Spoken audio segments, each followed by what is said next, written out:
Hola Antonio, ¿cómo estás? Sí, se te escucha bien y continuemos con el evento. Ya tenemos alrededor de unos 5 de los 25 y tantos participantes, entonces avancemos con el módulo. Ok, Antonio, te agradezco mucho por la presentación, agradezco mucho el espacio que nos ofrece el CIDE para este diplomado. Para mí es un placer estar acá con ustedes dando pues como este módulo tan importante que es la parte de Kinos, que ya es el último módulo que ustedes tienen. La idea es que aprendan bastante y igual cualquier duda que tengan la estaremos resolviendo a medida que vamos desarrollando cada uno de los temas. Hoy vamos a empezar básicamente con la parte de la anatomía, generalidades y fisiología de la yegua, donde vamos a entender un poquito, necesitamos como empezar por ahí para poder entender todos los temas que vamos a ver más adelante en el módulo. Entonces, este tema es súper pertinente para que más adelante, cuando veamos transferencia de embriones, pues puedan entender el por qué se hacen los lavados un día. Entonces, vamos a arrancar con esta presentación.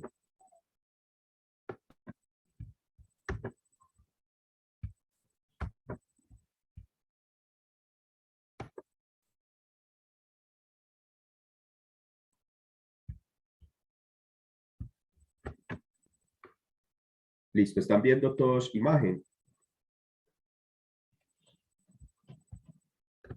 Sí, adelante, doctor. Listo, perfecto. Un segundo, ya minimizo esta acá. Listo.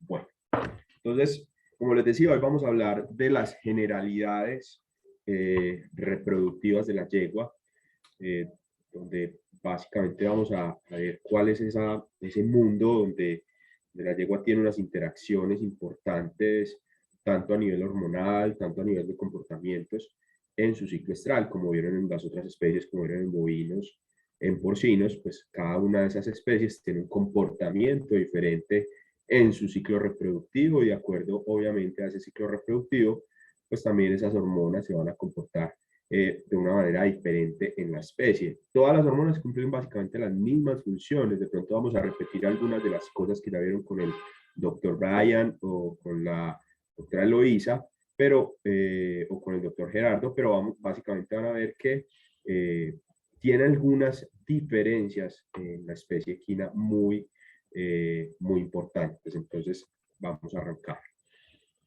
Entonces, básicamente la reproducción equina pues tiene como unos objetivos importantes para poderla desarrollar. Hoy en día lo más importante que se hace en base a la reproducción equina pues es el mejoramiento genético constante. Por lo menos en Colombia, en el caballo criollo colombiano, hoy en día se busca todos los días con la reproducción mejorar cada vez la raza, mejorarla cada día más. Lo mismo en otras disciplinas, ¿cierto? En otras disciplinas, en otros deportes, lo que se busca siempre con la reproducción es hacer un mejoramiento genético, ir cruzando esas líneas que nos pueden traer unos mejores resultados para nuestros animales, replicar también ciertas condiciones especiales, es otro objetivo de la reproducción. Entonces, muchas veces tenemos caballos que tienen unas características o yeguas que, de hecho, para mí la parte de a la hora de hacer un cruce genético, las yeguas tienen mucha importancia. Y de hecho hoy en día pues se conocen muchas yeguas que tienen y están demasiado comprobadas genéticamente que son las mejores madres para cruzar con ciertos animales. Entonces, yo quiero replicar ciertas condiciones especiales en algún animal, entonces para eso hago la reproducción. Obviamente la producción de una descendencia viable, pues hoy en día la industria equina es un gremio muy rentable, ¿cierto? Tanto para venta de embriones, venta de material genético, semen, todo es una industria que se ha convertido de alguna manera en una rentabilidad para los criaderos. Un reproductor perfectamente es una empresa de 4 patas, o sea, un caballo que tenga una buena condición reproductiva, que tenga unas bases genéticas, unos buenos movimientos. Son animales que se consideran hoy en día como empresas en el sector. Y todos los días con la reproducción se quiere también tener una mayor eficiencia reproductiva. Es por eso que se ha empezado a aumentar en técnicas, digamos, en la transferencia de embriones. Hoy en día, pues acá no se hace mucho lo que es el ICSI y esas técnicas, pero de todas maneras son tipos de ayudas reproductivas en algunas yeguas que, digamos, ya no se puede hacer por transferencia de embriones, entonces tenemos otras maneras de hacer reproducción. Entonces, esa mayor eficiencia reproductiva la quieren siempre los criadores para obtener el mayor número de crías posibles en el año, como lo que se hace con los embriones, ¿cierto? Entonces, esos objetivos de esa reproducción equina básicamente parte porque todos los criadores de la disciplina que sea, lo digo por el caballo criollo colombiano que tiene mucha afición y tiene mucha, por así decirlo, es algo que se lleva como en la sangre. Yo creo que he conocido también, he tenido la oportunidad de estar también en otros gremios del caballo deportivo, en los de caballos de carrera, en los caballos de los que usan para todo el tema de team penning, cuarto de milla, todo eso. Y en cualquiera de las razas, yo creo que todos tienen las mismas ilusiones con sus caballos. Entonces, esto lo saqué de algún caballista que dijo que el amor por los caballos es algo que se lleva en la sangre, se transmite de generación en generación, sobre todo si el objetivo es verlos nacer, criarlos, hasta que sean adultos, con el afán de que uno siempre sea mejor que el anterior. Entonces, de acá parte que la reproducción sea una herramienta tan importante para poder llevar a cabo este objetivo y poder ayudarle a estas personas como a cumplir con este objetivo tan importante. A la hora de seleccionar los progenitores, sean yeguas, sean caballos, pues siempre se buscan algunas características como el movimiento, en el genotipo, el fenotipo, la conformación, temperamentos, inteligencia, que es la capacidad que tiene el caballo como de aprendizaje, y hay algunos animales que podemos decir que tienen características intangibles esos caballos que vemos que tienen ganas siempre de estar trabajando, que tienen un brío constante a la hora de realizar alguna actividad deportiva. Todas esas condiciones son las que nosotros queremos cuando estamos haciendo esos cruces y queremos que sean las que se transmitan. Entonces, para empezar como a desglosar un poquito el tema de la yegua, nosotros tenemos que tener claro que las yeguas son poliéstricas estacionales. ¿Qué quiere decir que sean poliéstricas estacionales? Las yeguas son poliéstricas porque tienen varios celos al año, ¿cierto? Y estacionales es porque en algunos lados del mundo esos animales o esas yeguas dependen de la estación, y no solo las yeguas, también los caballos, también los reproductores dependen de la estacionalidad. Entonces, según la estación, las yeguas van a tener actividad reproductiva o actividad en sus ovarios o no van a tener actividad, ¿cierto? Otra cosa importante general es que la pubertad de una yegua se alcanza más o menos de los 12 a los 24 meses. Pero esas son edades en que obviamente pues una yegua todavía no tiene la capacidad para, pues puede que sí la tenga, pero de todas maneras son edades muy tempranas para iniciar el tema de la reproducción. Normalmente acá en Colombia ya se estipuló una regla o por decreto que los animales mayores de 30 meses o 36 meses, ideal es los que deben empezar su vida reproductiva. Entonces, que sean animales que alcancen como una madurez primero de conformación física, y en otras razas, por ejemplo, inclusive se espera que esos animales estén mucho más adultos, que tengan siquiera 5 años para poder empezar su fase reproductiva. ¿Cuánto dura el ciclo estral de una yegua? Alguien que participe y nos ayude en esto. Yo pregunto mucho y me gusta que participen también. No me gusta como que la clase sea solamente mía, sino que ustedes también puedan participar y puedan darme sus experiencias. ¿Cuánto dura el ciclo estral de una yegua? ¿Alguno de los participantes?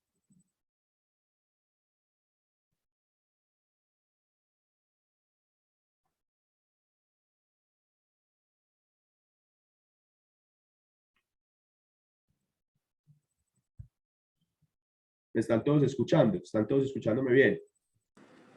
Sí. Listo, perfecto. Alguien que me diga cuánto cree que dura el ciclo estral de una yegua.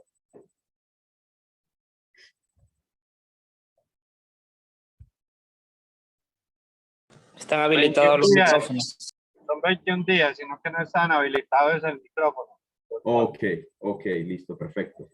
Sí, son 21 días, ¿cierto? Entonces, eso es un dato que tenemos que tener muy claro para poder ir entendiendo muchas cosas de la fisiología y del comportamiento reproductivo de estos animales. Ese ciclo estral, que es cada 21 días, entonces lo vamos a dividir en el estro y en el diestro, ¿cierto?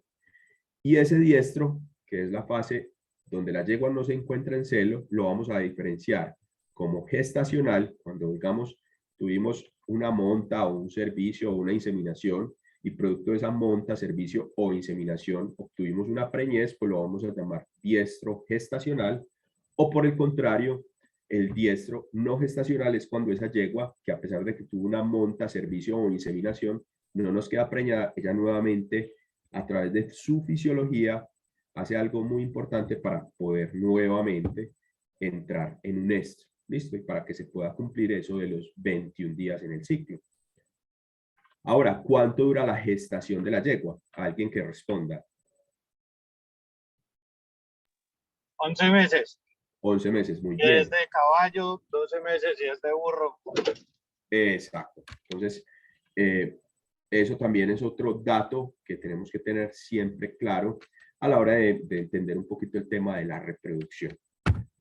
Listo. Entonces, el estro, básicamente, ¿por qué se caracteriza? Se va a caracterizar porque la yegua va a tener unos signos típicos donde tanto nosotros como cualquier persona que se encargue de los animales los va a poder reconocer. Entonces, uno de ellos, cuando la yegua está en celo o en estro o está receptiva, pues la yegua va a estar con la elevación en cola, de la cola, va a tener, miren la cola como se ve acá. Un segundo. Miren la cola como se ve acá, como en bandera, ¿cierto? Entonces, esto es un signo típico, característico de una yegua en celo. Va a tener guiño vulvar o eversión del clítoris. El guiño vulvar es que ella constantemente abre y cierra los labios vulvares, micción frecuente, y esa micción es en pequeñas cantidades, puede orinar pequeñas cantidades o puede orinar abundante, pues, pero generalmente son micciones frecuentes y pequeñas cantidades de orina. Si ustedes ven esta yegua, tiene algo que sus extremidades están totalmente abducidas o abiertas. Va a ser una pequeña flexión tanto en corvejones como en rodillas. Miren que ella flexiona un poco sus miembros posteriores. Obviamente va a mostrar una receptividad o cierta tranquilidad cuando está enfrente a un macho. Y no es tan característico como en los bovinos el moco filante por la vulva. Normalmente ese moco filante en las yeguas se ve muy acompañado cuando la yegua está casi que llegando a la ovulación, pero no es tan típico el moco filante todo el ciclo en la yegua. Y la vulva también puede estar con algo de edema y puede estar un poco como alargada o relajada. Es como una vulva laxa, podría decirse. En ese ciclo estral, entonces, los ovarios, que son esa parte funcional como tal del sistema reproductivo, donde se van a producir todos esos folículos y ovocitos que necesitamos para que se pueda dar la fecundación, esos ovarios van a tener unos folículos dominantes. Miren esto es un folículo, por ejemplo, en la ecografía con una dominancia, es decir, tiene un tamaño bastante importante para producir una ovulación y con su posterior ovulación, pues liberar un ovocito para que sea fecundado por el espermatozoide. ¿Cuánto mide? Hago una pregunta. ¿Cuánto mide un folículo preovulatorio en una yegua? ¿Cuál es el tamaño en milímetros que alcanza un folículo preovulatorio? ¿Alguien de los Bueno, participantes? buenas tardes. Hola, ¿cómo estás? Bien, profesor. Bueno, depende mucho de la raza, ¿no? Ajá, De 35 milímetros en adelante, pero eso depende mucho de la raza, porque las yeguas pura sangre pueden llegar hasta 45, 50 milímetros tranquilamente. es correcto, es correcto. O sea, súper importante tener claro la raza, pero está muy bien tu respuesta. Folículos preovulatorios, pues ya podría estar uno pensando en folículos mayores de 35 milímetros hasta 42, por ejemplo, milímetros en el caballo criollo colombiano. En otras razas, como lo dijo la participante, pues podemos tener folículos mayores de 40, 45, hasta 50. Por ejemplo, en una pony no podemos esperar folículos ni de 38 tan grandes porque obviamente su tamaño es mucho más pequeño. Entonces, todo de acuerdo a la raza, pero ese es más o menos el tamaño de un folículo preovulatorio. ¿Por qué es importante esa medida? Porque a la hora que estemos haciendo trabajos con inseminación artificial o que queramos entrar un poco en conocer la ovulación de la yegua, pues tenemos que tener claro cuál es el tamaño preovulatorio, cuál es el tamaño que la yegua alcanza para poder uno estar pensando en qué día va a pedir el semen. Entonces, por eso ese tamaño es súper importante.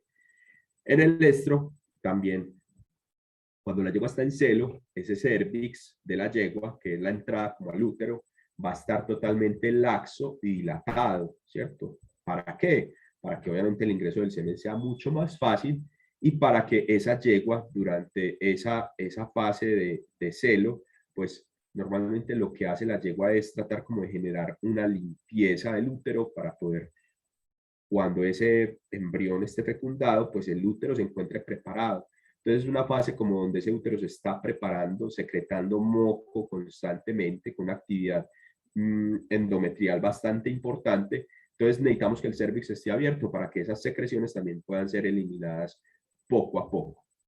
El útero, que es, como les digo, donde se encuentra el endometrio, que es esa parte funcional, va a tener algo muy característico a la ecografía, que se llama edema uterino. El edema uterino básicamente son el engrosamiento de los pliegues del endometrio, que en los libros lo describen como úteros en rueda de carreta o como una naranja partida a la mitad. En esta imagen, no sé si alcanzan a ver que se ve, esta es como todo el corte del útero, ¿cierto? Y alcanzan a ver como unos pliegues que pasan acá y forman como una ruedita, ¿cierto? Forman pues como unas estrías. Esos serían los pliegues endometriales y lo que caracterizamos como el edema uterino. En este caso, esta yegua tiene un muy bajo edema, o sea que es una yegua que posiblemente se está acercando al momento de la ovulación, porque ya los estrógenos empiezan a disminuir, que lo vamos a ver ahora y lo vamos a entender mucho mejor. Entonces, esta yegua posiblemente es una yegua con este folículo ya deformándose y con esas paredes ya tan engrosadas y un edema como estos ya está acercándose al momento de la ovulación. Es el momento donde se hace la monta o la inseminación y en el estro, la ovulación la vamos a determinar siempre para cualquier cosa que hagamos como el día cero. ¿Por qué es tan importante el día de la ovulación? Porque me va a ayudar a determinar cuándo, por ejemplo, puedo lavar un embrión. Me va a ayudar a determinar cuántos días después de que se me ovuló la yegua le puedo hacer lavados uterinos. Entonces, ese día de ovulación, que se conoce como día cero, es muy importante que lo conozcamos en todas las yeguas a las que le hagamos ese ciclo reproductivo para cualquier término, pues para cualquier caso de cuando estemos manejando la reproducción. Hago otra pregunta, según el tiempo de ovulación, ¿cierto? ¿Cuál es el tiempo que dura un ovocito después de que se ovula la yegua? ¿Alguno de los participantes sabe ese tiempo?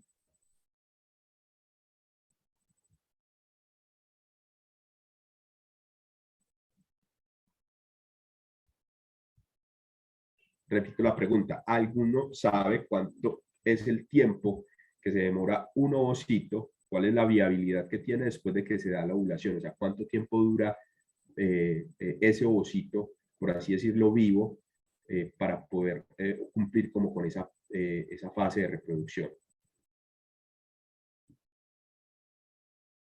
Listo. Normalmente un ovocito de una yegua, por varios estudios se ha visto que dura aproximadamente 6 horas después de la ovulación, pero yo puedo manejar de 6 a 12 horas. Lo digo porque en mi experiencia he tenido casos donde he palpado yeguas muy temprano, las he visto, digamos, las he palpado a las 6 de la mañana, por así decirlo, pido semen, a las 8 de la mañana regreso a hacerle algún lavado, la chequeo y resulta que está ovulada. Y ese semen, acá normalmente nos llega el semen siempre es en las noches. Entonces el semen me llega a las 8 de la noche. ¿Cuánto tiempo pasó? Pasaron ya 12 horas después de que ovuló. Y esas yeguas que he inseminado posovulación, pues he tenido éxito y me han quedado preñadas. Y también por estudios, pues en la literatura que uno se encuentra, se podría decir que esos ovocitos tienen una viabilidad hasta 12 horas. ¿Por qué es importante esto? Porque si yo estoy trabajando una yegua, por ejemplo, para semen congelado, el tiempo de ovulación en una yegua para semen congelado es demasiado estricto, porque normalmente si sabemos que ese ovocito dura 6 horas, máximo 12, pues el semen congelado sabemos que tiene una muy baja viabilidad en el tiempo. Sabemos que es un semen que no va a durar lo mismo que un semen fresco refrigerado. Entonces, tenemos que ser muy exactos al momento de inseminar las yeguas con semen congelado según el ovocito, según el tiempo de ovulación. ¿Listo? Es por eso que esa viabilidad del ovocito es tan importante. También eso, el tiempo de ovulación me sirve, por ejemplo, para determinar, como les decía ahora, el día de la transferencia de embriones o del lavado de embriones. Y todo de acuerdo al conocimiento que tengamos de esa fisiología. Ahorita vamos a ver dónde se da la fecundación, al cuánto tiempo de la fecundación baja el ovocito fecundado al útero. Todos esos tiempos son muy importantes para tener todo ese funcionamiento reproductivo en la cabeza y que podamos nosotros realizar ciertas maniobras importantes para que obviamente tengamos mayores resultados en el tema de la reproducción. Entonces, en resumen, podemos decir que el ciclo estral es el periodo durante el cual la yegua se va a encontrar sexualmente receptiva a los avances del caballo. Esos conductas o esos comportamientos de la yegua durante el estro, pues son obviamente el reflejo de que los estrógenos están súper aumentados en ella. Esos estrógenos se están produciendo todo el tiempo en el folículo que vimos ahorita, que es el dominante, gracias a unas células que ella tiene allí, que son las células de la teca y de la granulosa, que ahora vamos a ver a través de qué mecanismo se produce esa progesterona, esos estrógenos, perdón. Y esos estrógenos son los que básicamente van a hacer que ese comportamiento sea como el de una yegua en celo. También esos estrógenos son los que hacen que el cérvix se dilate, que ese útero esté funcional o con ese endometrio esté totalmente activo. Eso es lo que explica el comportamiento de la yegua. ¿Cuál es la duración media de ese ciclo, de ese estro, perdón, en la yegua? A diferencia, por ejemplo, de los bovinos, que el estro puede durar 12, 24 horas, en una yegua el estro puede durar de 6 a 7 días más o menos, ¿cierto? Inclusive pueden haber yeguas que se pueden ir desde los 4 hasta los 9 días. O sea, ese es como el rango, pero el promedio es 7 días la duración del estro. Finaliza siempre ese estro con la producción de un folículo dominante preovulatorio y obviamente su ovulación. Eso es lo que determina el fin de ese estro. Entonces, después del estro viene lo que conocemos como el diestro, que es cuando la yegua ya ovuló, ¿cierto? Entonces, a diferencia del estro, en esa yegua vamos a ver que hay una agresividad frente al macho. Cuando ese macho intenta acercarse, la yegua va a mostrar cierta agresividad, no va a estar como muy contenta con el macho, va a emitir como coletazos o va a tratar de esconder su cola entre las patas va a tener vocalizaciones muy frecuentes, va a agachar o bajar sus orejas en señal de que está totalmente inconforme, que va a estar agresiva. Y la vulva, a diferencia del estro, que dijimos que iba a estar muy laxa, en estas yeguas en diestro va a estar totalmente contraída. Acá vamos a ver un video donde se ve el comportamiento de... Un segundo, a ver si se activa.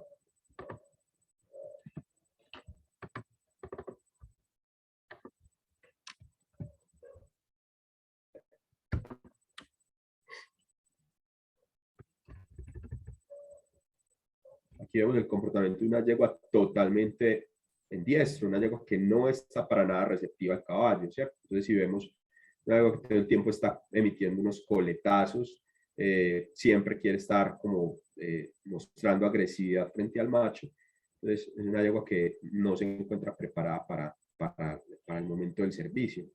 Sin embargo, hay muchas personas que hacen ciertas prácticas a veces de una manera empírica, sin tener pues como claridad en el ciclo estral de los animales y simplemente ponen los caballos por ponerlos. Pero si uno pues quiere obtener un resultado, digamos en esta yegua, creo que no van a obtener un muy buen resultado, porque esa yegua no tiene un ciclo que se encuentre en ese momento adaptado para recibir al macho. Entonces obviamente el resultado va a ser nulo. A diferencia entonces entonces el diestro, como dijimos ahora, se va a caracterizar por la presencia del cuerpo lúteo, que es este, que es el producto ya después de que se da la ovulación. Si ahorita vimos que un folículo era en la ecografía vemos que es una estructura anecogénica. Cuando hablo de anecogénico es que es oscuro como esto o negro, que es lleno de líquido. Cuando se produce la ovulación, esa estructura se llena de este material, que es lo que forma como tal el cuerpo lúteo, que es el que se va a encargar de producir la progesterona para sostener la gestación. ¿Listo? Como vimos ahora, el cérvix, que estaba relajado en el estro, en estas yeguas normalmente va a ser rígido y va a estar totalmente cerrado. El útero no va a tener nada de edema y en este diestro es donde se va a dar el reconocimiento a la fecundación. Entonces el útero va a tener la capacidad de reconocer si hay un embrión en sus paredes o no hay ningún embrión. Si no hay ningún embrión, pues ahorita vamos a ver a través de qué mecanismo ese útero manda una señal a los ovarios para que nuevamente los ovarios comiencen un nuevo ciclo. Pero si reconoce un embrión, como en este caso, que vemos un embrión en el útero de más o menos 14, 15 días, pues ese útero va a mandar una señal, le va a decir al ovario que está gestante, que tiene una gestación en curso, para que continúe con la producción de la progesterona. O sea que ese diestro de esa yegua no se va a cortar, sino que por el contrario vamos a tener un diestro que conocemos como gestacional, o que es el que continúa con la gestación avanzando hasta obviamente llevarla a término y que obviamente se pueda dar el producto de un nacimiento o de un parto. En este diestro es donde entonces hacemos la evaluación de la gestación. Yo normalmente las hago 16 a 18 días posovulación, o es el momento también donde hacemos la transferencia de embriones, que vamos a hablar en este mismo módulo, más o menos en la tercera clase. Entonces el diestro, para resumir, es el periodo donde la yegua no está receptiva a los avances del semental.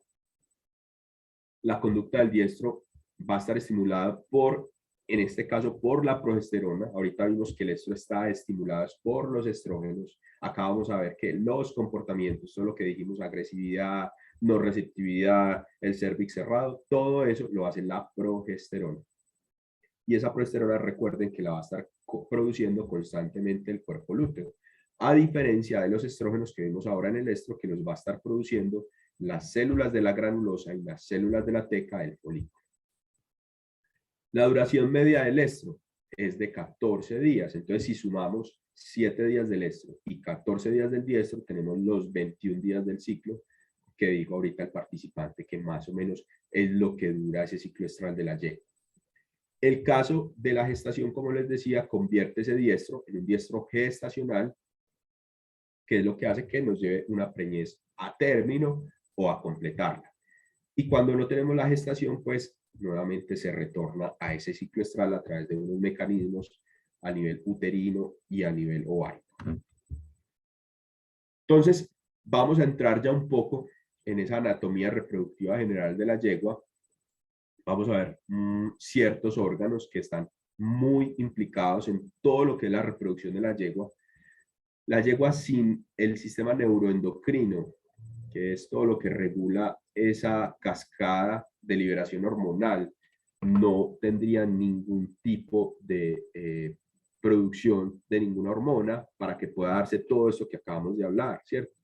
Entonces, la yegua necesita una parte neuroendocrina que está regulada básicamente por el hipotálamo y la hipófisis. Tiene unos órganos externos e internos importantes para la reproducción. Esos órganos en las yeguas normalmente están unos en cavidad pélvica, los que vemos por ejemplo acá, como la vagina, el vestíbulo, el cérvix, una parte del útero, y unas en cavidad abdominal, como lo es los cuernos uterinos, el útero, los oviductos y los ovarios, ¿cierto? Entonces, eso es lo que hace que esa yegua tenga pues como esa distribución de ese sistema reproductivo. Entonces, en la porción más craneal, o sea, si nos vamos hacia la parte más craneal de esta yegua, nos vamos a encontrar los ovarios, los oviductos, que no los vamos a ver porque son demasiado pequeños. Esos oviductos van a desprenderse después en el útero, en los cuernos uterinos, tendríamos el cuerpo del útero, el cervix, que está más o menos acá, y la vagina, ¿cierto? Y una porción más caudal, que son los labios vulvares, que son estos de acá, en este corte diferente. El vestíbulo, que es esta zona de acá, que es súper importante, que es una de las barreras, que ahorita vamos a hablar de ellas, es una de las barreras para que no ingresen bacterias ni ingresen sustancias que puedan contaminar al útero. Y el clítoris, que se encuentra acá alojado en los labios. Esas son las porciones más caudales de ese sistema reproductivo. Entonces, vamos a hablar primero del componente neuroendocrino para que podamos entender cómo funciona el sistema y cómo todas esas hormonas son las que hacen que esas yeguas obviamente nos estén entrando en un ciclo estral. Entonces, ¿cuáles son las regiones más importantes de esa parte neuroendocrina? Como les decía ahora, la glándula pineal, que vamos a ver que tiene una función vital. Cuando ahorita hablamos de que la yegua era poliéstrica estacional, que dependía de las estaciones, esta glándula pineal es la que se encarga de detectar la estacionalidad, o sea, es la que detecta la cantidad de horas luz que se producen al día para poder desencadenar toda la cascada pues, de liberación de hormonas para que se pueda producir como tal ese ciclo.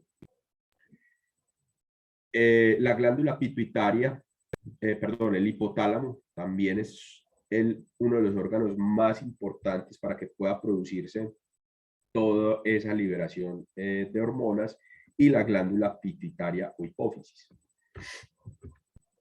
Entonces vamos a empezar con la glándula pineal. ¿Por qué es tan importante?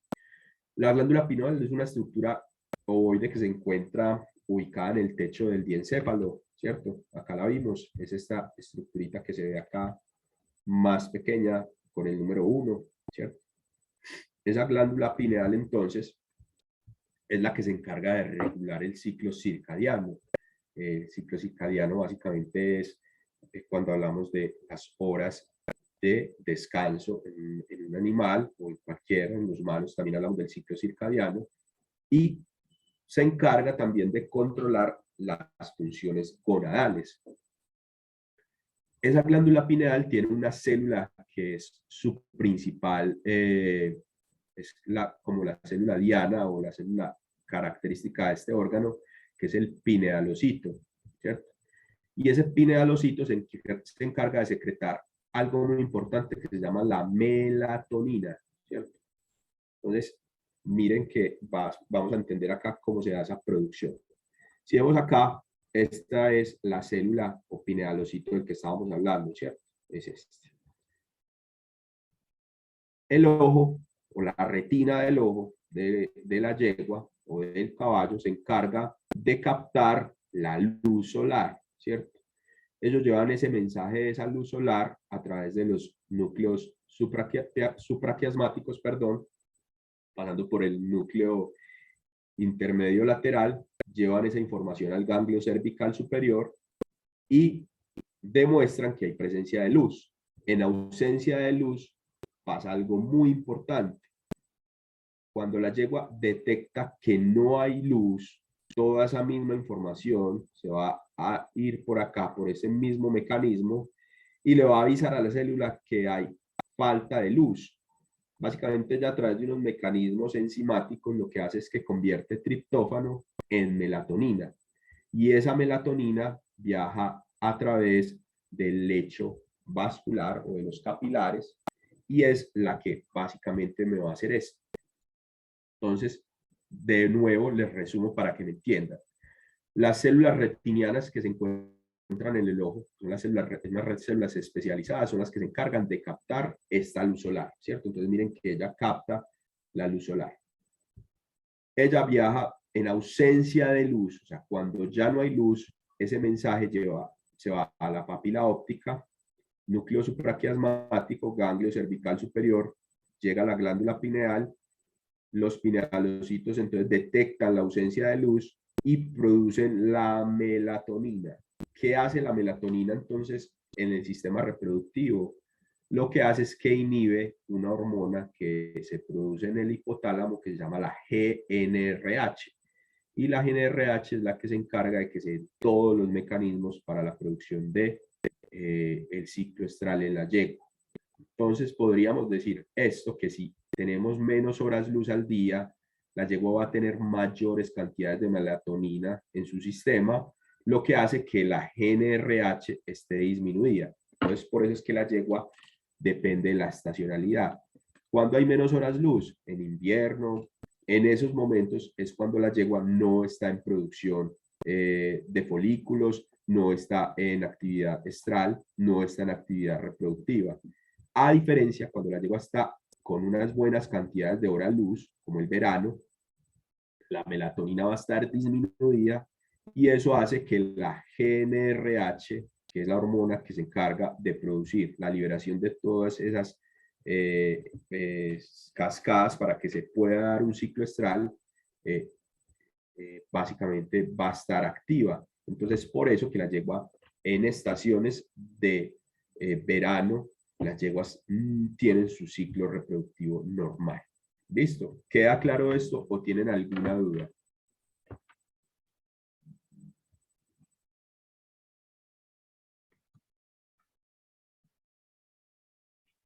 Listo, por lo que veo está claro. Entonces, ¿para qué sirve esa estacionalidad de las yeguas? Básicamente es un método de adaptación que tienen los animales. ¿Para qué? Para que los nacimientos, y dijimos que la gestación de una yegua dura más o menos 11, 12 meses si es de burro, por ejemplo, para que los nacimientos se den en la misma época donde la yegua estaba en unas buenas condiciones de clima, ¿cierto? Entonces, básicamente en primavera y verano, pues esas yeguas van a tener mucho más acceso al alimento, van a haber unas condiciones mucho más óptimas para que esa yegua pueda llevar a cabo ese término de levantar esa cría. Entonces, miren que básicamente es un método adaptativo que hacen las yeguas para poder cumplir con esa fase reproductiva. Entonces, en el hemisferio norte, más o menos de marzo a septiembre, se dan esa fase pues como de la estacionalidad, y de octubre a febrero en el hemisferio sur. Las yeguas normalmente cuando están que están gobernadas por la estacionalidad, digamos una yegua que está en invierno, ella pasa de anestro. Cuando ya empieza a cambiar el clima, ella entra en una fase de transición. En los sitios que no, pues por ejemplo Colombia no tiene estaciones, pero Cuando estamos en temporada de invierno encontramos muchas yeguas o en anestro o en transición, porque obviamente va a afectar lo que estábamos diciendo, las horas luz, son yeguas que no van a recibir una buena entrada de luz en el día, entonces eso va a afectarnos que las yeguas no se entren en ciclo.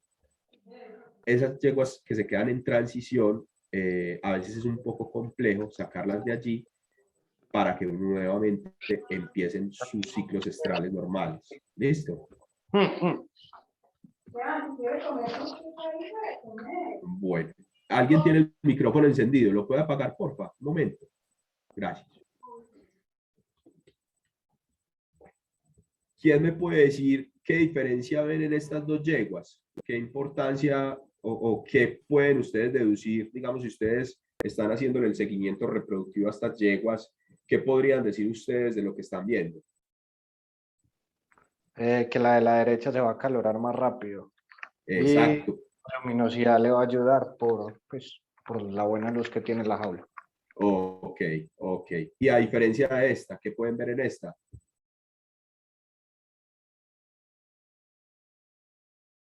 Que debe ser una yegua que se le debe dificultar mucho más en entrar en celo por la oscuridad de la jaula.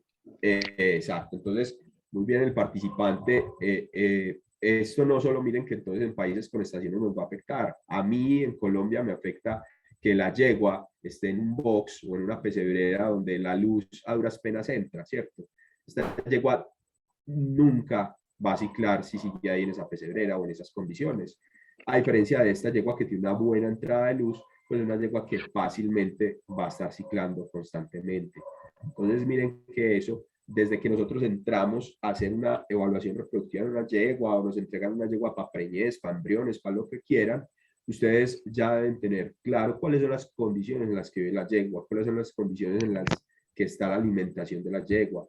Todo eso va a ser un factor clave y desencadenante para que pueda darse una parte reproductiva exitosa. ¿Listo? Bueno, entonces ya hablamos de la glándula pineal y su importancia para controlar la melatonina y obviamente cómo la melatonina nos va a regular el ciclo, ¿no? El hipotálamo, entonces, es la otra estructura del sistema neuroendocrino súper importante. Básicamente, los hipotálamos se encuentran unidos por el tercer ventrículo, ¿cierto? De cada hemisferio. Controla como todo a todo el sistema neuroendocrino. Él se encarga de regular todo ese sistema neuroendocrino. A diferencia, por ejemplo, de las sinapsis que se dan entre neuronas, este es un sistema donde se da una liberación de unos neurotransmisores que viajan a través del sistema circulatorio y emiten una señal, por así decirla, nerviosa. No necesitan de la unión entre neuronas, sino que a través de señales neuroendocrinas ellas son capaces, miren que desde el hipotálamo y desde la hipófisis, ellas pueden mandar una señal hasta el ovario. Eso es gracias a que lo hace a través de un sistema así nervioso, pero a través de unas hormonas que se encargan de controlar ese sistema neuroendocrino. Eso lo hace entonces a través de algo que se conoce como el sistema porta hipotalámico hipofisiario. Es un sistema que, si ven acá hay un entramado de un montón de vasos sanguíneos que son los que se encargan de llevar todas esas señales a través de estos sistemas neuroendocrinos finalmente hasta el ovario. Ese hipotálamo tiene unos núcleos celulares súper importantes, que son el supraóptico, el paraventricular, el preóptico y el rostral. Cada uno de esos núcleos se encargan de secretar ciertas hormonas que tienen acción en diferentes órganos del cuerpo, no solamente en el sistema reproductivo. Pero el que nos interesa a nosotros es el que se produce a nivel del preóptico, donde se da la liberación de la GnRH o hormona liberadora de gonadotropinas. Entonces, ahí es donde empieza a desencadenarse todo el ciclo estral de la yegua a través de esta hormona liberadora de gonadotropinas, que recordemos que si vamos a estar en ausencia de luz o en un país con estaciones, esta hormona va a estar limitada a producirse porque la melatonina va a estar alta. Pero a diferencia de que la melatonina esté baja, esta hormona se va a poder producir sin ningún problema. ¿Listo? Entonces, la GnRH es conocida como la hormona liberadora de gonadotropina. Básicamente es la que se encarga de estimular a la hipófisis anterior para que secrete la FSH y LH. La FSH es la hormona folículo estimulante y la LH es la hormona luteinizante. Esas dos, tanto la FSH y la LH, son las que tienen acción directamente sobre el ovario, ¿cierto? Esas son las dos hormonas que van a llegar a estimular al ovario para que ese ovario tenga una actividad reproductiva importante o una actividad del ciclo, pues en el ciclo estral. Se encuentran, como dijimos, en los núcleos preópticos del hipotálamo, la GnRH. Su patrón de secreción es pulsátil. Estas hormonas tienen la característica de que todo el tiempo se están secretando. Tienen unas secreciones pulsátiles constantes, todo el tiempo hay secreción, pero hay momentos del ciclo donde va a haber una regulación. Entonces, hay cosas que van a hacer que se secrete más o que se secrete menos.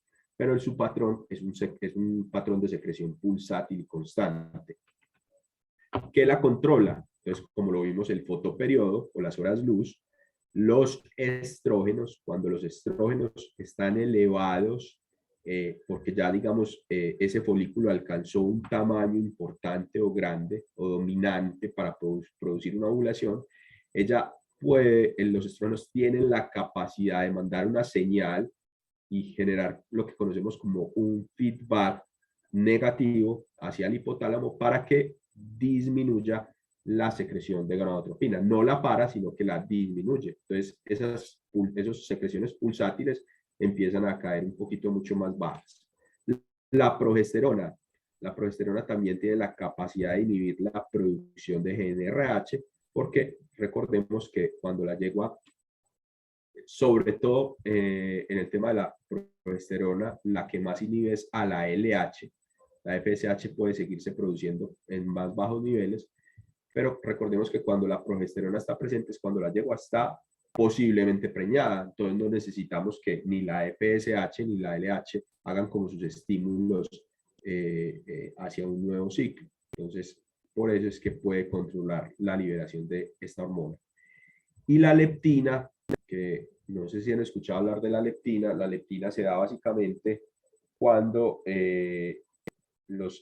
las condiciones corporales de las yeguas están bajas, pues esa leptina puede estar más alta o más baja, ¿cierto?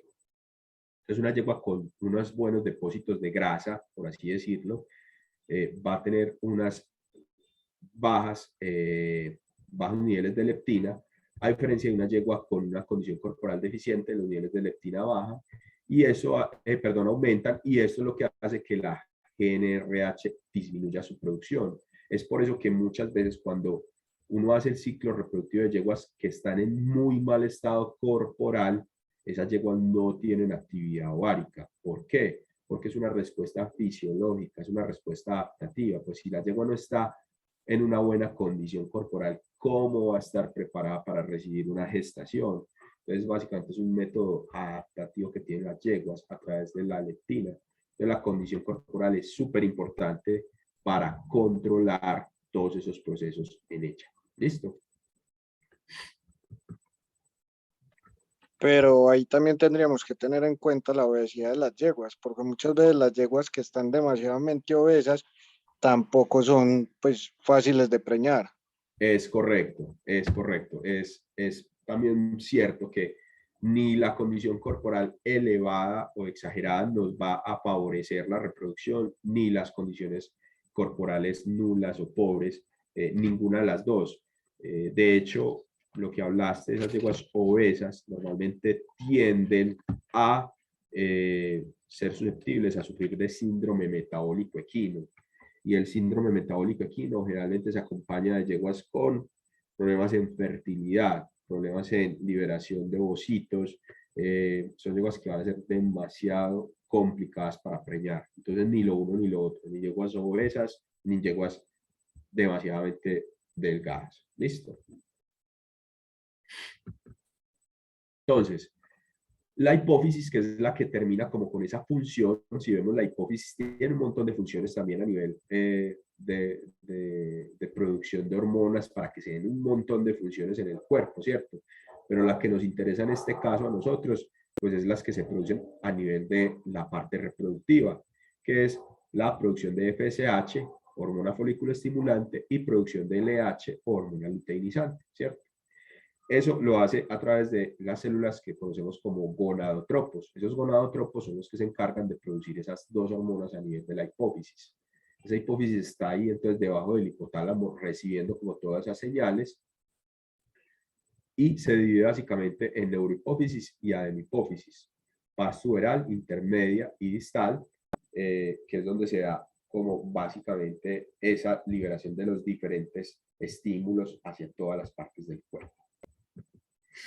Entonces, para que entremos ya en qué hace cada una de esas dos hormonas, vamos a entender que ya veníamos hablando del ciclo estral y el ciclo del estro, perdón, y del diestro en la yegua. Entonces ya aquí vamos a entender mucho más qué hace cada una de ellas.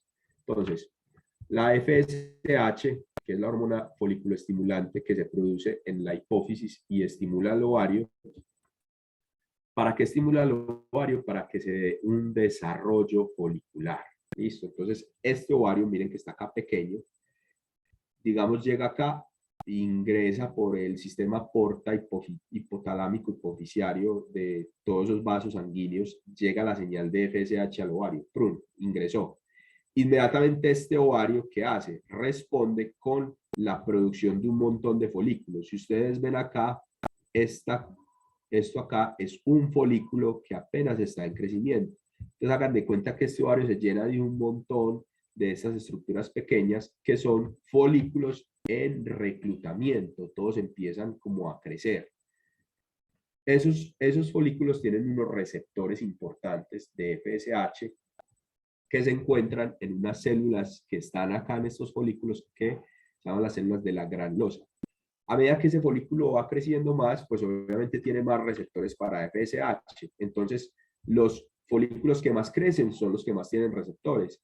Entonces, es por eso que se da algo que se conoce como una dominancia o un tamaño folicular mucho mayor en algunos que en otros. Es por eso que uno ve folículos más chiquiticos en un ovario y un folículo más grande, porque tuvo más receptores para captar esa señal. ¿Listo? ¿Cuándo se hace esa liberación de FSH? Entonces ahora vamos a ver, el pico más importante de la FSH se da justo antes de la ovulación, ¿cierto? Porque es donde más están estimulando para que se crezca este folículo y se pueda dar la ovulación. Pero también vamos a ver ahora que durante el ciclo estral hay un pico temprano de FSH que no es tan importante, pero que nos va a dejar una camada folicular ahí como en reclutamiento. Si la yegua no me queda preñada, pues ahí tengo ya unos folículos que venían creciendo para que continúen su crecimiento. Pero el que me interesa a mí es el segundo pico que se da antes de la ovulación, que ahora los vamos a entender súper bien en unas gráficas. La LH, a diferencia, se conoce como la hormona luteinizante y es la que estimula sobre todo que este folículo que vemos acá grande termine de madurar, crezca al máximo y pueda darse la ovulación. Sin el estímulo de la LH no hay ovulación. O sea, este folículo no es capaz de romperse para liberar el ovocito. Entonces necesitamos de la LH para que estimule la maduración y la ovulación de esos folículos. Esos receptores de la LH se encuentran también en otras células muy importantes del folículo que se llaman las células de la teca. Esas células de la teca son las que captan esas secreciones de LH, le dicen a ese folículo vamos a crecer al máximo y vamos a producir la ovulación. Eso es lo que hace que se dé la señal. Ese pico de LH también se da antes del estro y termina 2 días después de que se da la ovulación. Entonces, por ejemplo, acá vemos un folículo que ya tiene su dominancia, terminó de crecer, y acá vemos un folículo que acaba de ovular. Miren que el proceso de ovulación es básicamente un proceso que lo vamos a ver en la otra clase. Es un proceso que es como una inflamación. Estas paredes se engruesan, se inflaman hasta que se produce una lesión de esas paredes y se da lo que conocemos como ovulación, para que pueda liberarse el ovocito a través de la fosa de la ovulación. Muchachos, hagamos un receso de 10 minuticos, ¿listo? Para que sigamos con la clase. Empezamos a las 7:05, perdón, 8 minuticos, ¿listo? Para que tomemos agua, descansemos y sigamos, ¿listo? Ah, los que tienen alto se van arriba. Perfecto, Santiago, estimado participante. Nos vamos a un receso. Regresamos a las 7:05. Perfecto.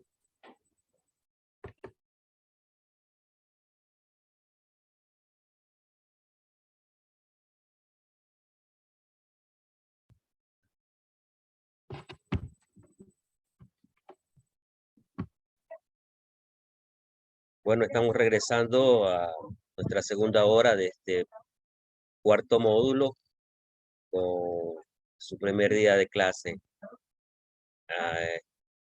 Pedimos a todos que ya vayan poniéndose ya en sintonía. Entonces, adelante, Santiago. Listo, muchas gracias, Antonio. Bueno, vamos a continuar entonces. Ya vimos como todo el componente reproductivo neuroendocrino que dijimos que era demasiado importante para poder cumplir como con todas esas señales para que pueda darse la liberación de todas las hormonas. Entonces ya vamos a empezar a mirar toda la parte externa, toda la parte interna, cómo están implicados cada uno de esos órganos para que todo pueda funcionar. Entonces, el componente reproductivo externo de la yegua es sumamente importante porque es el que forma la barrera de ese sistema reproductivo. Recordemos que el sistema reproductivo de la yegua está muy expuesto por la posición anatómica en la que se encuentra. Vemos que está cerca al ano, vemos que en ese sistema reproductivo también está compartiendo la uretra para la liberación para la micción de la yegua. Entonces es un sistema que está en constante, por así decirlo, amenaza frente a ciertos microorganismos. Entonces, si no tuviera unas barreras de protección, pues ese sistema nos queda totalmente desprovisto. ¿Qué pasa en muchas yeguas? Que hay yeguas que no cuentan con esos componentes, esas barreras en condiciones óptimas, y son las yeguas que normalmente se ensucian, nos van a presentar problemas de endometritis. Vamos a hablar como de esta parte. Entonces, la zona perianal, que podríamos decir que es toda esta zona, ¿cierto? Donde está el ano, está básicamente la vulva, los labios vulvares, el clítoris, toda esa zona perianal. Entonces tiene la importancia de que si estos sellos que vamos a hablar, que son tres, que son la vulva y los labios vulvares, acá los vemos, vamos viéndolos, miren que los fui metiendo pues como en un circulito. La vulva y los labios vulvares es ese primer sello de esas barreras del sistema reproductivo. El vestíbulo vaginal, que básicamente es el que se encarga de que cuando abramos los labios vulvares de la yegua esté totalmente plegado adentro, o sea que si vemos la vagina y el vestíbulo, siempre sus paredes estén totalmente plegadas.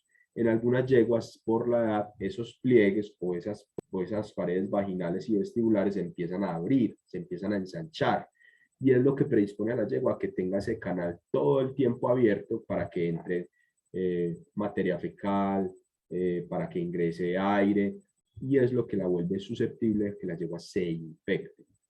Y ese último sello es el cérvix.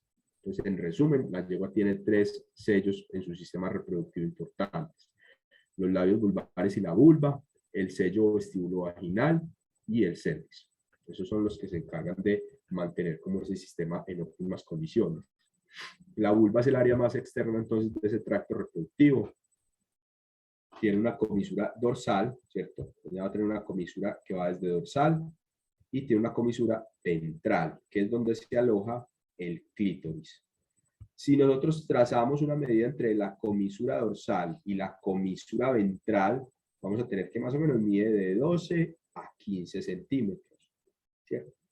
Y lo ideal es que si nosotros trazamos esta línea en el isquion, aquí más o menos está la tuberosidad isquiática, si nosotros trazamos una línea de isquion a isquion, siquiera 5 centímetros de esa vulva estén por encima de esa línea y que la gran mayoría de la vulva esté por debajo de esa línea.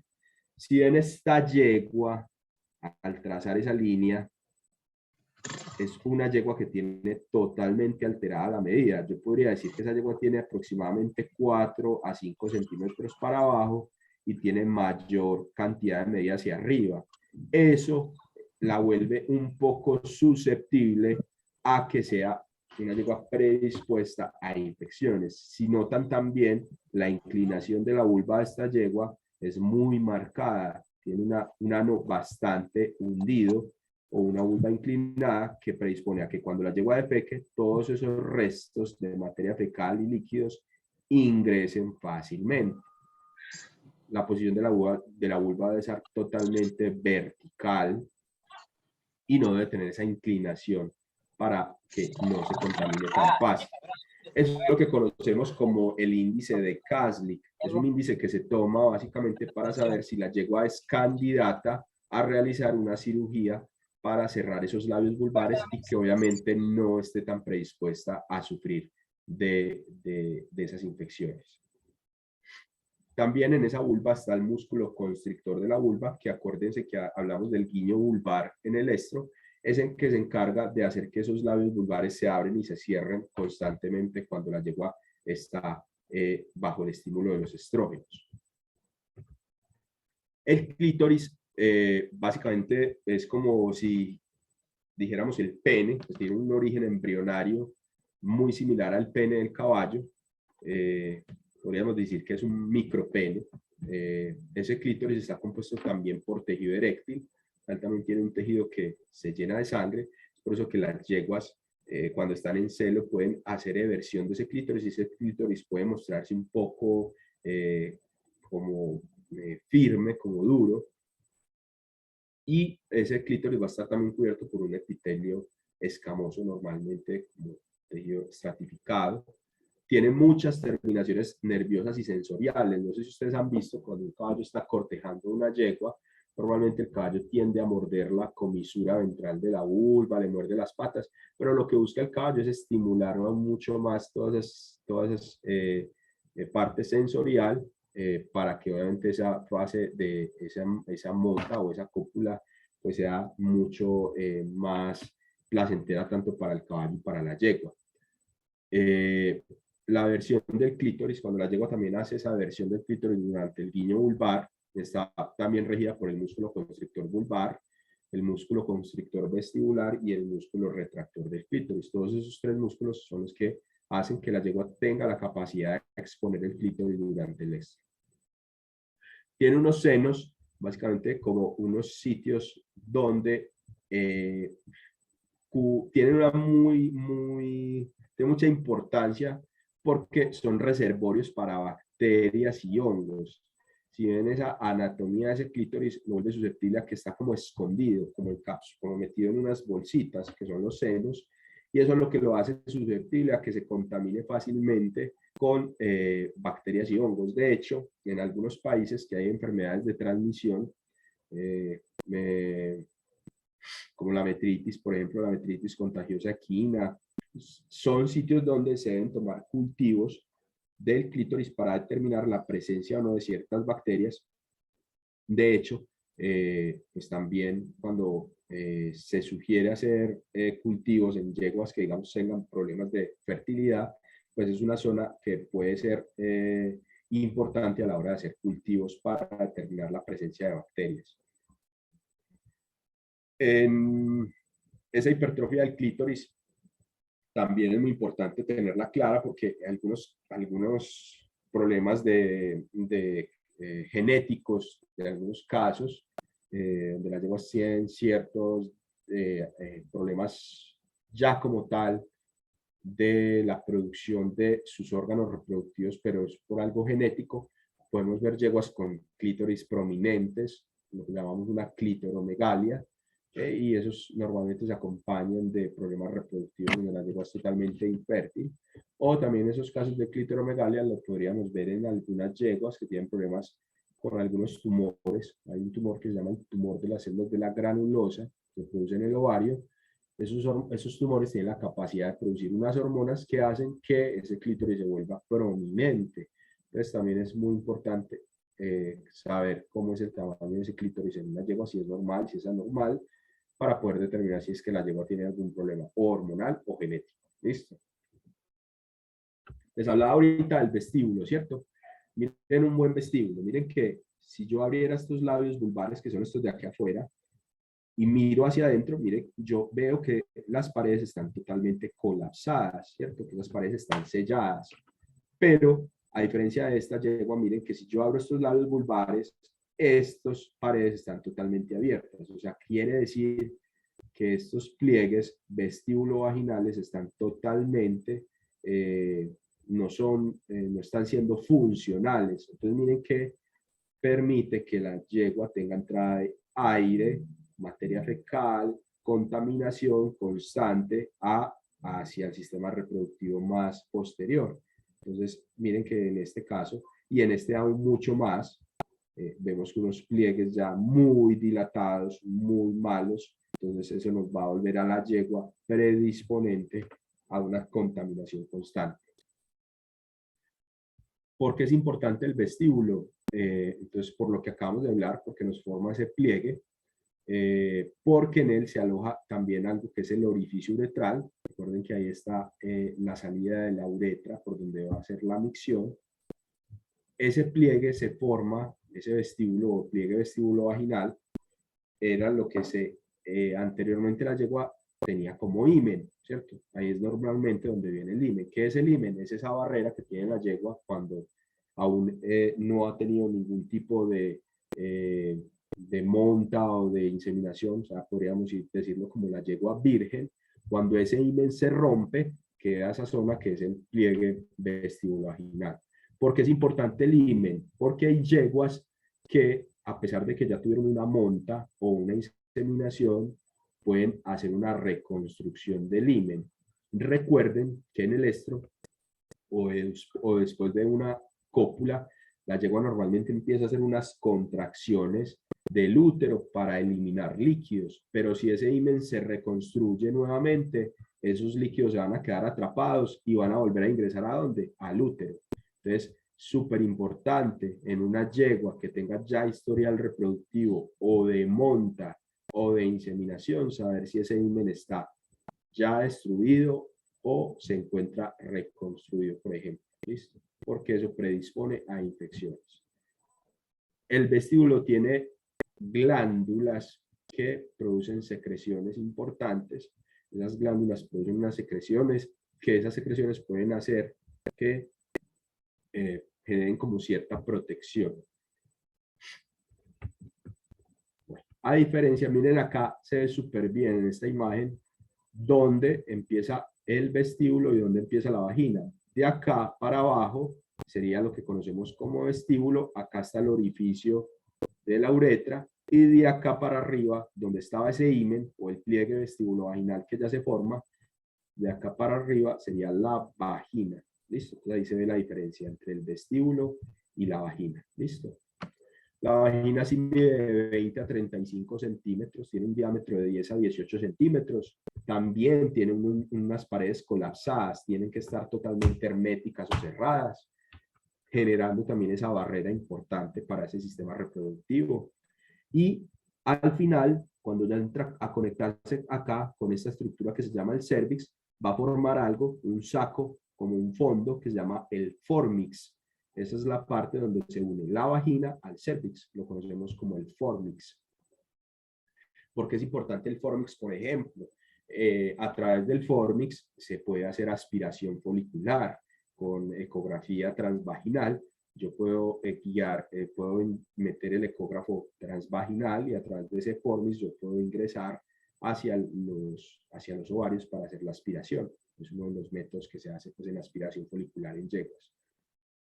Tiene un epitelio escamoso estratificado y es muy importante saber que el vestíbulo que dijimos que tenía glándulas, la vagina no tiene ninguna glándula, o sea, es totalmente aglandular. ¿Listo?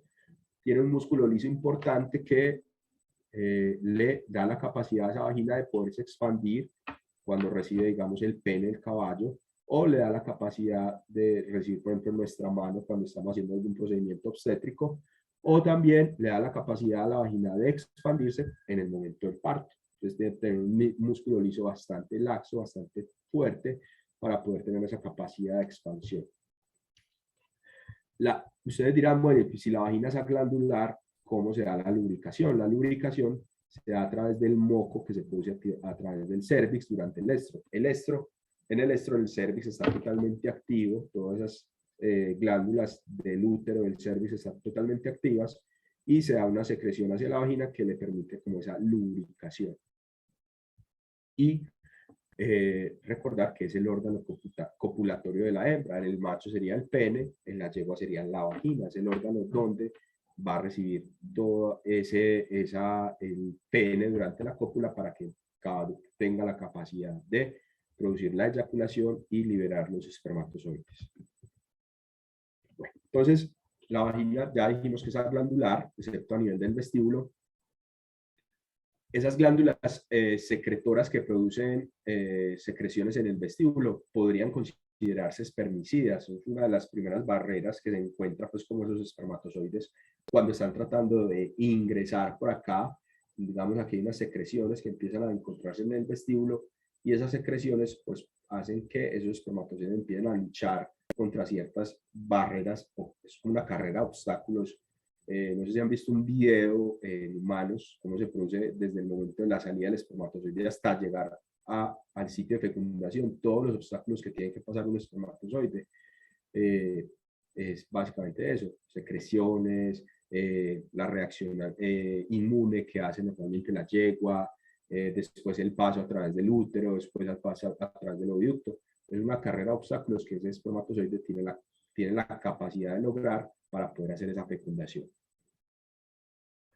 Entonces, la eyaculación, cuando el caballo está en la cópula, tiene el pene acá, al final de esta vagina, él produce una eyaculación casi en el cuello del útero o fondo. ¿Para qué? Tratar de evitar el pH y todas esas glándulas, ¿cierto? Para que disminuya una de esas barreras que forma, pues, como el sistema reproductivo frente a ciertas amenazas. O sea, no, el sistema reproductivo no responde solamente frente al semen, porque, pues, el semen igual es un cuerpo extraño, pero no es la intención como tal del sistema reproductivo de atacar al semen, sino que es uno de sus mecanismos de tener siempre secreciones para evitar infecciones y contaminaciones. Entonces, por eso el útero, el pene del caballo llega hasta el fondo y se da la liberación del semen para que ingrese más fácil acá al útero. Esa vagina tiene la capacidad de absorber el plasma. Después de una eyaculación, el caballo libera ciertas cantidades de líquidos seminales, producto de todas esas glándulas que tiene el caballo, y esas secreciones tienen la capacidad de absorberse aquí en vagina. Y también esa vagina se encarga de hacer contracciones musculares para eliminar esas secreciones en caso de que la yegua todavía, pues, se encuentre con algún acúmulo de líquidos. La vagina normalmente entonces tiene unas respuestas fisiológicas, contracciones vaginales, que es esa función importante tanto para estimular la producción, o sea, para que se dé esa respuesta sexual, y para que los espermatozoides sean transportados desde ahí, desde el sitio donde se produce la eyaculación, hasta finalmente llevarla al fondo del útero, ¿cierto? Las respuestas inmunológicas también que se dan en vagina son normales porque, recordemos, el semen es un cuerpo extraño que ingresa, entonces se produce una reacción de antígeno anticuerpo. Entonces en vagina también pueden darse ese tipo de reacciones. Tiene una flora microbiana normal y recuerden que la elasticidad muscular es súper importante para que pueda darse correctamente el parto. El cervix es otra de esas barreras que hablamos, ¿cierto? Ya vamos como ascendiendo más en ese sistema reproductivo. Entonces, en la entrada al útero tiene unas paredes musculares muy gruesas mide de 5 a 8 centímetros más o menos de longitud. Esta medida es muy importante porque así lo reconocemos más fácil a la palpación, los que de pronto apenas estén pensando en aprender a palpar, o los que pues ya palpan correctamente, pues esta es la medida normal de un cervix, perdón. Tiene de 3 a 5 centímetros de diámetro. Y el cervix se va a encontrar en diferentes posiciones o tamaños dependiendo del ciclo. Si la yegua está en estro, recordemos que va a estar laxo, va a estar abierto, a diferencia de un cervix de una yegua que está gestante, pues es un cervix normalmente muy contraído, muy cerrado, entonces va a ser un cervix pequeño y pues a veces casi imperceptible a la palpación. Tiene que tener cierta habilidad a la palpación. El cervix tiene pliegues longitudinales, a diferencia de los bovinos que tienen anillos, porque los pliegues van en contra del útero. En cambio, en las yeguas, los pliegues van en el mismo sentido en el que el útero se encuentra. Entonces, por eso no se forman anillos a la entrada del cervix, a diferencia de los bovinos que sí tienen sus anillos cervicales bastante gruesos y bastante bien constituidos. Recordemos que se da secreción de moco a nivel cervical y ese cervix, según el ciclo estral, pues va a tener ciertos cambios. Durante el estro vemos que está totalmente laxo, relajado, abierto. Miren que aquí está la abertura.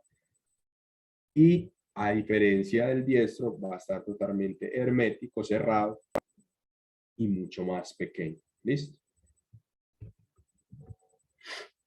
El útero básicamente de la yegua consta del cuerpo, que es este de acá, y consta de 2 cuernos, ¿cierto?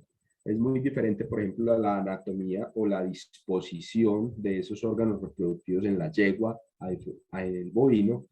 En el bovino vemos que es una disposición más pélvica, en cambio en la yegua es una disposición más abdominal. Y recordemos que todo ese sistema reproductivo que se encuentra ya abdominal, que son los ovarios, los cuernos y el útero, están suspendidos, están en suspensión por un ligamento muy importante que es el ligamento ancho. Ese ligamento ancho se conforma en mesometrio, que es el que se encarga de sostener al útero, mesosalpinx, que es el que sostiene los cuernos uterinos, y el mesovario, que es el que sostiene a los ovarios. ¿Listo? Por eso es que tienen esa capacidad de disponerse en cavidad pélvica como en cavidad abdominal, perdón, como suspendidos. Los cuernos de una yegua pueden medir más o menos de 20 a 25 centímetros, el cuerpo mide más o menos 18 a 20, y estos cuernos uterinos van a reducir su lumen a medida que se van acercando a los oviductos. El oviducto en la yegua es lo que corresponde, como en los humanos, a las trompas de falopio, ¿cierto? Esos oviductos, entonces, cuando estos cuernos uterinos se están acercando a la unión uterotuárica, que es la unión del útero con los cuernos, con los oviductos, esos cuernos se vuelven mucho más estrechos en el diámetro. ¿Listo?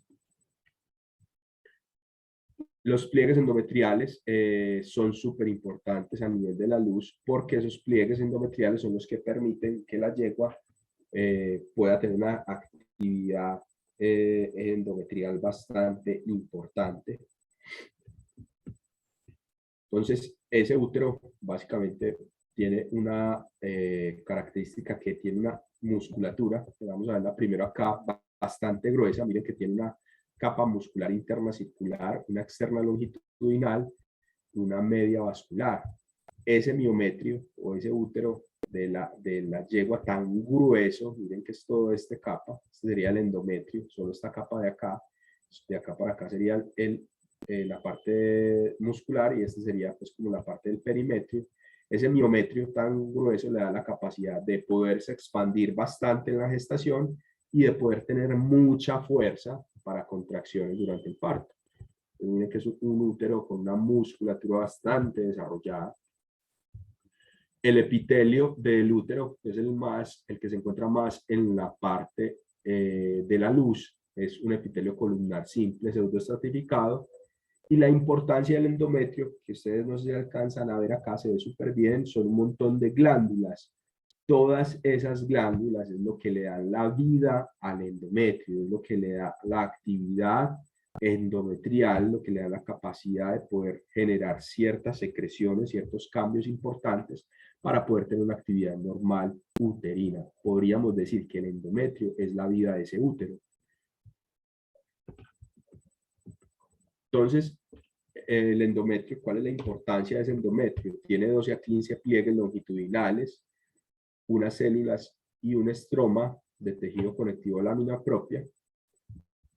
¿Y por qué es tan importante este endometrio? Porque durante el estro, pues ellos se encargan de secretar sustancias para limpiar, como así, por así decirlo, ese útero. Y también durante la gestación, pues es el sitio donde se desarrolla la placenta. Este endometrio, cuando yo hablo, por ejemplo, con mis clientes y hay problemas con las yeguas, siempre sugiero evaluar el endometrio. ¿Cómo se evalúa? A través de una biopsia. Es el sitio principal de evaluación de las yeguas cuando ya son yeguas que se encuentran bajo problemas reproductivos severos, que no quedan preñadas, que se les ha hecho tratamientos.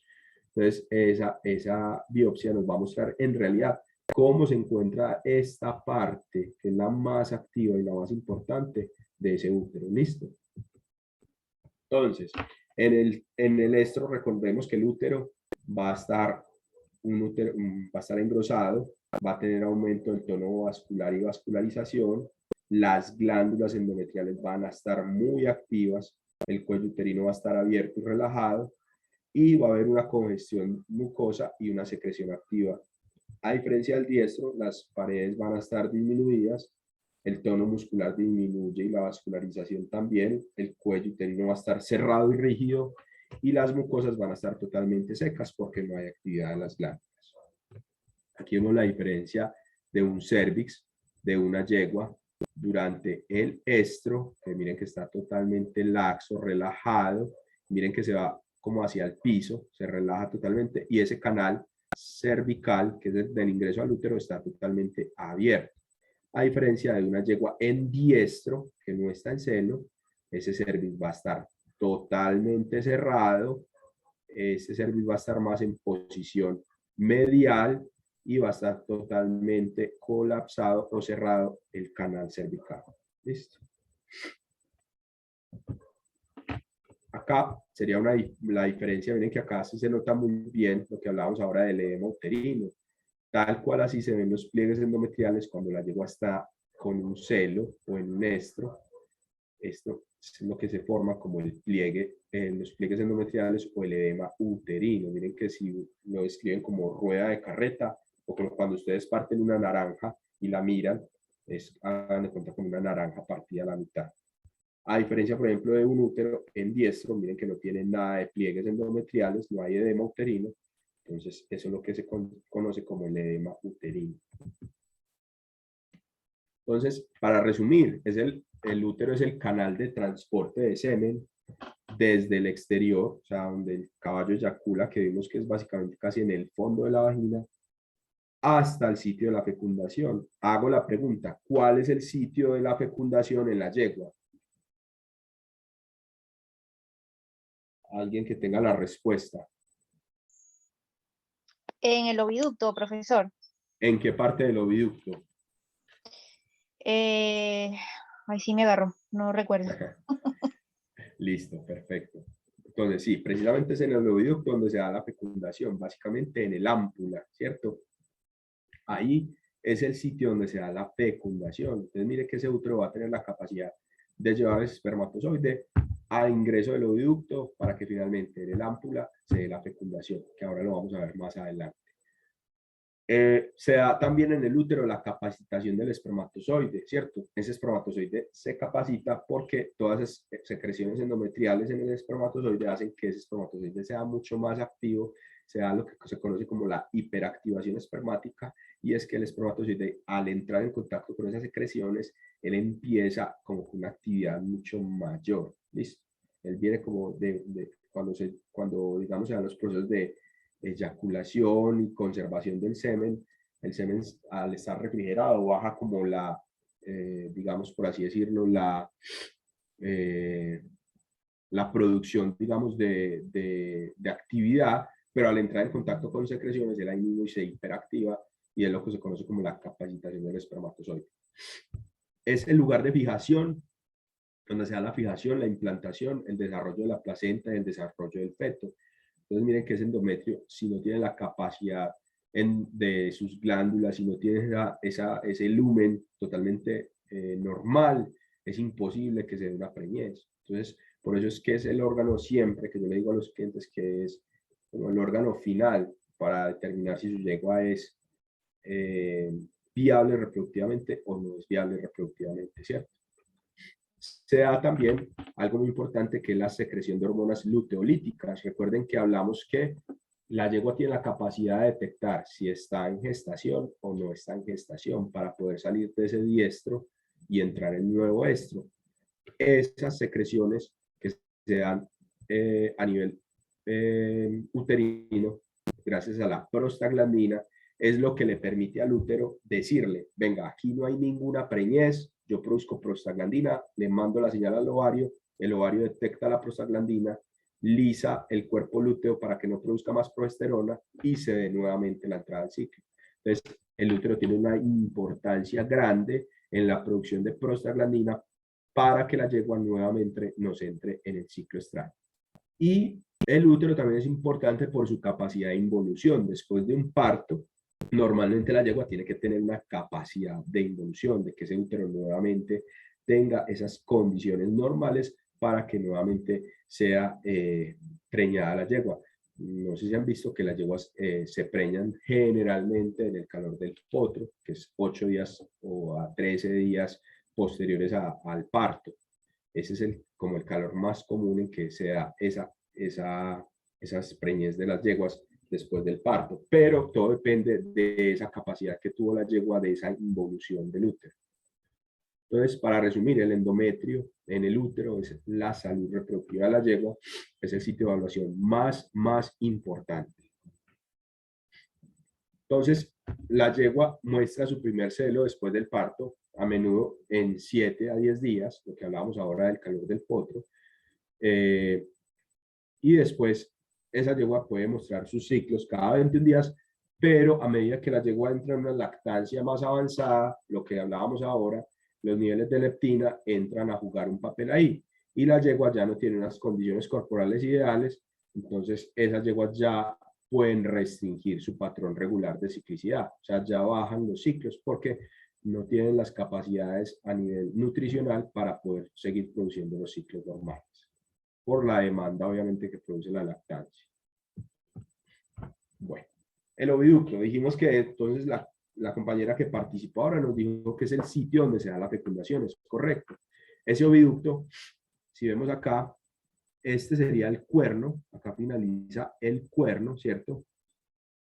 Y donde finaliza ese cuerno, vemos algo que se llama la papila o unión uterotuárica. Miren que ese cuerno, a través de un pequeño orificio, ingresa al oviducto. Y el oviducto es una estructura así como contorneada, pequeñísima, demasiado pequeña, que va y ingresa al ovario a través del infundíbulo, que es el que recibe al ovocito, ¿cierto? Entonces, este sería como el oviducto se distribuye pues acá después de el cuerno uterino. Ese oviducto entonces se divide en infundíbulo, que es el que está en constante cercanía con el ovario, el ámpula y el istmo, que es el que está cercano al cuerno uterino, ¿cierto? En ese istmo es donde está la papila o unión uterotuárica. Hago una pregunta porque una yegua que yo insemino, bueno, hago dos preguntas. Después de que yo insemino una yegua, digamos, yo recibí un semen y insemino una yegua. ¿Cuánto tiempo tarda el semen que yo deposito en el cuerpo del útero? Lo puedo depositar más hacia un cuerno. ¿Cuánto tiempo tarda ese semen en ingresar al oviducto? Primera pregunta, alguien que me responda. Y pues lo que crean, lo que piensen o lo que sepan.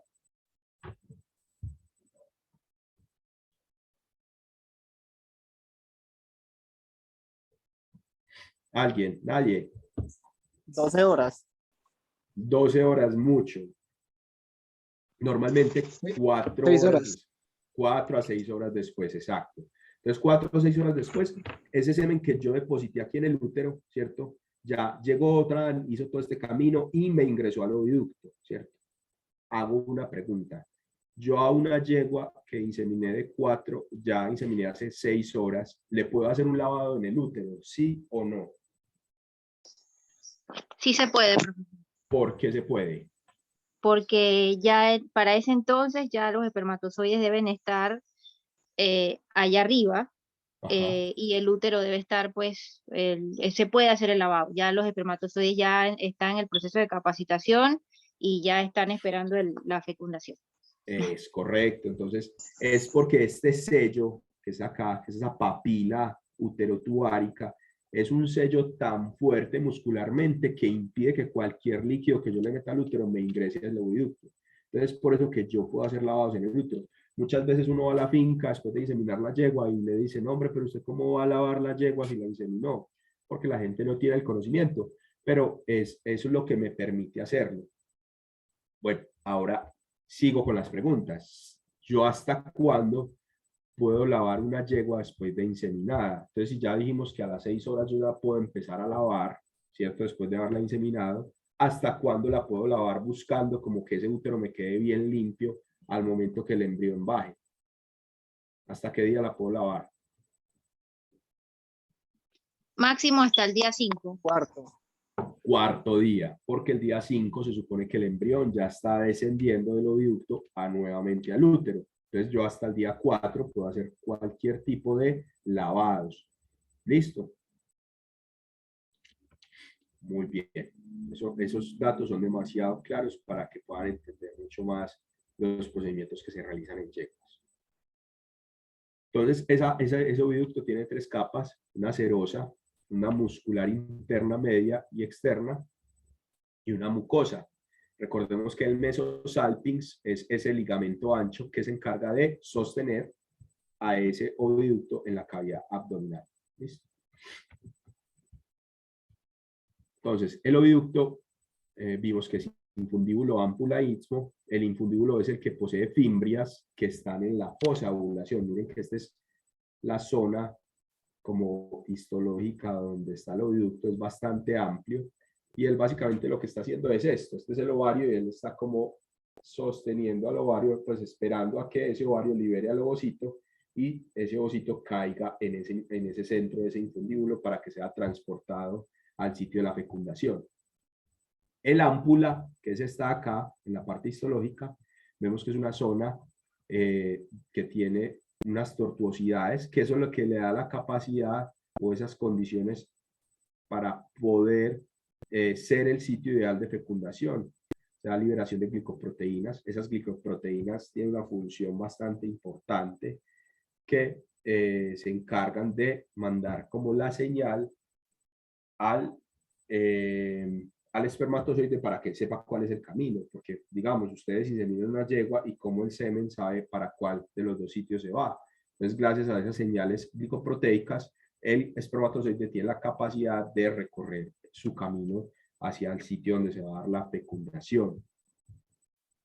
Y el istmo, miren que esa característica que tiene histológica el istmo es que tiene una capa muscular muy, muy gruesa, que es lo que le permite tener ese sellamiento o esa capacidad de cierre para que no ingrese nada del útero hacia los oviductos. ¿Listo? En este sitio del istmo, normalmente los espermatozoides que alcanzaron ya a entrar se quedan como ahí esperando, como es como la sala de espera del espermatozoide. Porque si el espermatozoide se queda por ahí en el útero, va a recibir la agresión de agentes de anticuerpos, de anticuerpos, perdón. Entonces, él va a ser agredido todo el tiempo. Entonces, este istmo le da como una sala de espera a ese espermatozoide. ¿Para qué? Para que cuando ya se dé la señal de que ese ovocito se liberó, él vuelva y arranque su camino hacia el ámpula para que se dé la fecundación. ¿Listo? También ese istmo tiene la capacidad de dejar pasar los ovocitos fertilizados nuevamente hacia el útero al 5.º día, como lo hablábamos, o retener a esos ovocitos no fertilizados. Cuando veamos embriones, vamos a ver que esto a veces es falso, porque yo puedo tener un lavado de embriones donde puedo obtener ovocitos no fertilizados. Y detrás de un ovocito no fertilizado, normalmente a veces se encuentra el embrión fertilizado. Pues ya el embrión, nuevamente un ovocito fertilizado. Entonces, a veces de una misma fosa de ovulación pueden liberarse dos ovocitos, digamos porque dan dos folículos, entonces puedo tener el ovocito fertilizado y el ovocito no fertilizado. ¿Listo?